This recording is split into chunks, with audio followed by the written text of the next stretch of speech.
Hey everyone, in this video we will learn how to format the totals for a Tablix visual in Power BI. So let's start. I've got this file open here with me and I will also upload this to GitHub and I'll leave a link to this in the video notes so you can download the file and do the tutorials along with me. So let's start.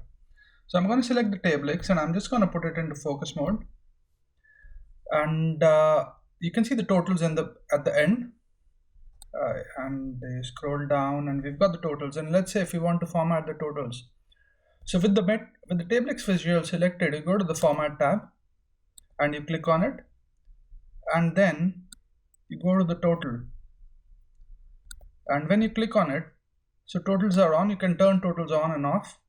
You can call it something else. You can change the font color as well, so you can change it to maybe white. Well, white's not visible at all, so you could probably change it to green or something. And then you can go and change the background color, so you can change it to maybe,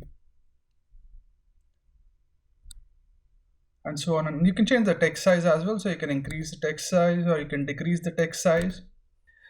So in this video, just to recap, we learned how to format the total in the Tablix visual in Power BI. I hope you find this video useful, and thanks for watching this video. Please do subscribe to my channel if you enjoy what I'm doing. Cheers, bye.